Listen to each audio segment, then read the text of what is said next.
Hello everyone, I'm so glad you're here today.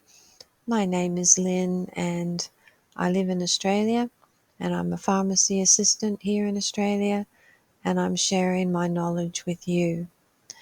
So in my last video we talked about why do I need a probiotic.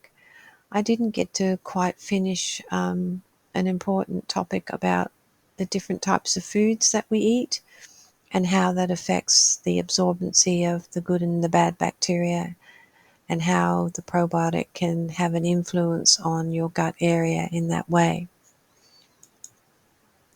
So let's look at the food groups that make your body acid. So we don't want an acid body. It creates a very uncomfortable feeling. An acid body is when you go to the pharmacy and you go for an antacid or have acid reflux. It's a very uncomfortable feeling, and these food groups can more likely trigger that response in the body. And I'm sure most of us have watching this have had these food groups over the years.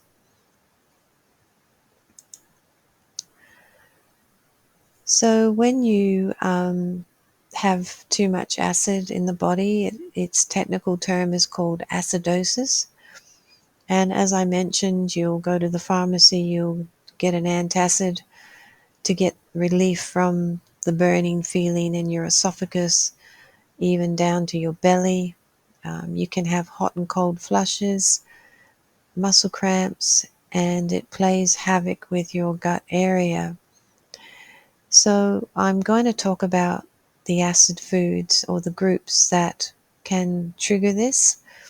I'm not saying that one food group will do it alone, but in the course of a day, when the body builds up too much acid, it can trigger a response.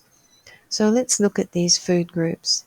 So all sugars and corn syrup, brown rice syrup, molasses, honey, and coconut sugar. There are other sugars, but they were just the main ones I wanted to highlight here. Fructose is another one. Fructose can be added into our processed foods, and it's also fructose comes from because it's converted from a sugar in our fruits. And the main offender that most people like to drink every day is your fruit juices.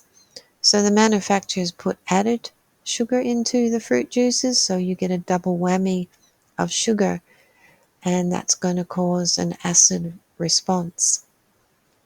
Candies and lollies, and here in Australia we call lollies candy, and in the northern hemisphere you call candy. So soft drinks and baked biscuits and cakes, sauces and salad dressings as well can be offenders for acidosis. High sugar fruits like bananas, peaches, apricots, watermelon and grapes can all trigger an acid reflux response. Medications of all kinds, whether that's injections or ones that you take orally, can all trigger that as well. All dairy derived from the cow is very high in that category as well. Tea, black coffee, and alcohol. Alcohol is beer, and all alcohol creates an acid environment. Junk food and all types of ultra-processed foods, starchy foods, processed meats, all create an acid environment. Chemicals, preservatives, and foods, and even the air we breathe. Now, we can't do much about the air we breathe unless you put an air purifier in your home, but the chemicals and preservatives, we do have choices when we look at the labels of the food that we're buying. Especially preservatives and even hidden chemicals with anything with a great long name on the back of the label, you can just about guarantee that it's some type of synthetic chemical or not derived from plants that are in a lot of foods these days, and that can create that trigger as well. A big one is artificial sweeteners. So aspartame, your sucralose, saccharin, sorbitol, they're all big offenders, not only for acid reflux, but also very carcinogenic and can cause cancer. We have wheat and gluten, and also pasta is another one that you just need to be mindful of. And the last one is, I wanted to put this one on here, so your weight loss drinks and your nutritional supplement drinks, anything that you mix with milk. Now those types of drinks, and we sell a lot in the pharmacy, they're a good idea when people are convalescing and aren't eating very well. They have their place, but if everything is imbalanced in your body as it is and you drink these types of drinks, it can cause an acid response. They're made from milk and you add milk, and they have a lot of synthetic vitamins in them, so just creating that awareness for you. Now, creating awareness for a vibrant gut health is what we want to achieve. And of course, green vegetables would be the number one thing that we need to move into more. Your green vegetables are very alkalining or alkalizing. You need to eat a whole array of all your green veggies, and possibly, if you can eat them spray-free and organic, even better still. But if you can't, don't stress about it. Just eating the green vegetables, your body will cope with the agricultural sprays on them. It's better to have a little bit of spray from that than eating your greens than not eating them at all. So your salad greens and all green vegetables, the humble potato with the skin on it is even okay. The only thing that you need to be mindful of is mushrooms. Mushrooms can be very acidic forming, but there's no harm in eating them if you eat them in moderation.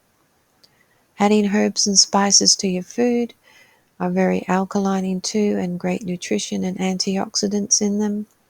Eating healthy fats listed here, like your olive oil, coconut oil, flaxseed oil, and your avocado oil, all cold pressed if you can. And berries are very low in sugar, so stick to your berries if you like fruit.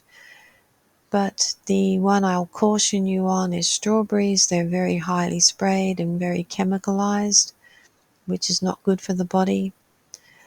All of your legume groups and your lentil groups are all good and high in protein.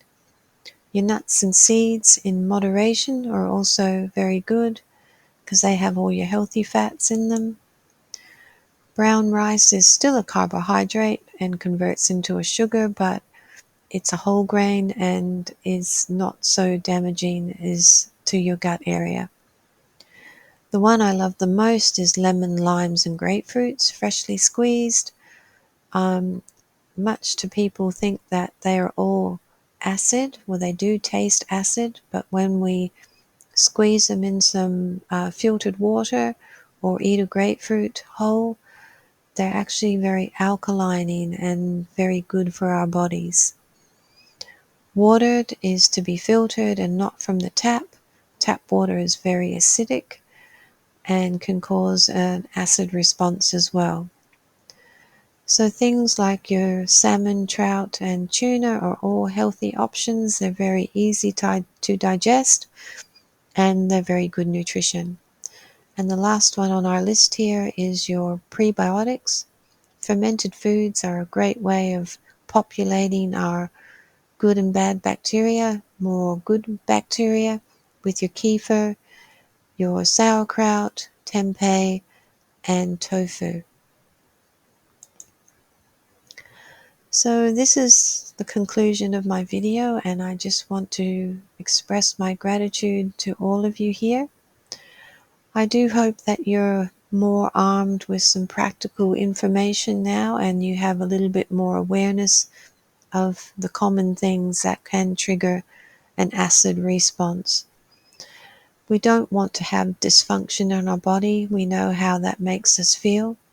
So it's really about awareness and educating yourself and making some good choices. There's no judgment here. I hope this information will open your eyes and you will start making some better life choices and understand when you have that acid reflux happening in the body, that you're totally imbalanced and you need to do something about your diet. So when you make these simple changes, your body comes back into balance, you're vibrant, you're happy, your body's happy, and that's what we all want. We all want to be happy and balanced. I've loved doing this video today and sharing my information. I look forward to seeing you on my next video. Thank you so much, in the deepest of gratitude and love. Thank you.